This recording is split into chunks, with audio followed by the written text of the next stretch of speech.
దేశంలోనే అరుదైన అంశంగా కాళరాత్రి పూజలో కీలక ఘట్టం జొన్నవాడలో జరిగింది.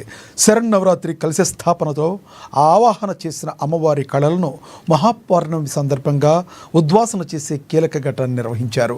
దుర్గాష్టమి అవతార దర్శనం నుంచే మహార్నవమి మహాకుంభాభిషేకం కోసం భక్తులు తరలివచ్చారు. ఆలయంలో ఒక్కరోజైనా నిద్ర చేస్తే కామాక్షి తాయి పలకరింపు ఏదో రూపంలో అవుతుందనేది నానుడే. ఇక ఇందుకు సంబంధించిన మరింత సమాచారం మా ప్రతినిధి శ్రీధర్ అందిస్తారు. దేవీ నవరాత్రులకు ఆలవాలమైన నెల్లూరు జిల్లాలో కీలక ఘట్టం శరన్నవరాత్రి వేడుకల్లో వైభవంలో కీలక ఘట్టం ఆరంభమైంది. ఇక్కడ మనకు జొన్నవాడ కామాక్షి తాయి కొలువైన ఆలయంలో ఈరోజు దుర్గామాతగా భక్తులకు దర్శనమివ్వడం జరిగింది. మనం విజువల్స్లో చూసినట్టయితే సాయంత్రం ఈ అవతార ప్రదర్శన జరుగుతూ ఉంది.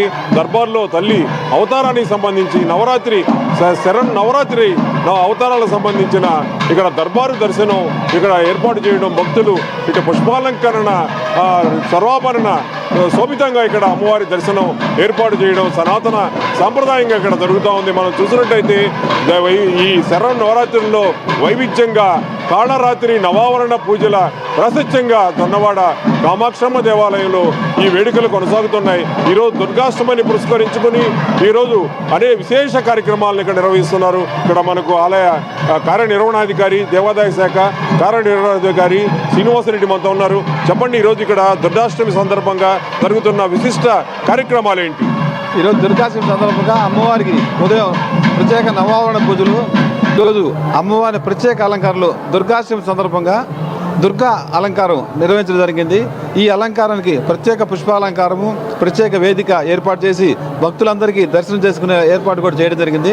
సర్వమంగళ మంగళ్యే శివే సర్వార్థ సాధికే శరణ్యే త్రయంబకే గౌరీ నారాయణి నమోస్తుతే. దుర్గాదేవికి ఇక్కడ మనం చూసినట్టయితే చిన్నారులు శాస్త్రీయ నృత్యంతో దుర్గామాత నవరాత్రులకు సంబంధించిన ఘట్టాలను అద్భుతంగా ప్రదర్శించి భక్తులకు ఆ ఘట్టాలను కన్నులు కట్టేటట్టు దేవి నవరాత్రుల వైభవాన్ని చాటడం కూడా జరిగింది. ఇక్కడ ధర్మకర్తల మండలి అధ్యక్షులుగా ఉన్నారు. చెప్పండి, ఈరోజు ఈ నవావరణ పూజలు అనేవి ప్రత్యేకం. గౌరవ శాసనసభ్యులు పూర్తి సహాయ సహకారాలు అందించినారు.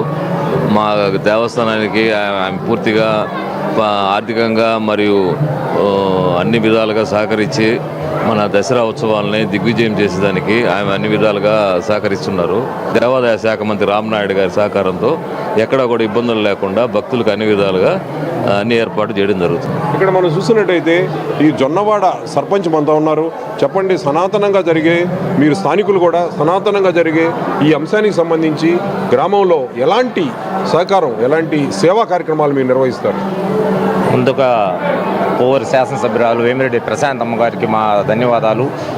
ఆమె ఎమ్మెల్యే అయిన తర్వాత ఈ దేవస్థానానికి ఆర్థికంగా అమ్మవారి డబ్బులు ఎక్కువ ఖర్చు కాకూడదని లాస్ట్ ఇయర్ 10 లక్షల రూపాయలు ఇచ్చి లైటింగ్ అయితేమి, ప్రసాదాలు అయితేమి ఎమ్మెల్యే గారు సొంత నిధులతోనే మేము చేసాము.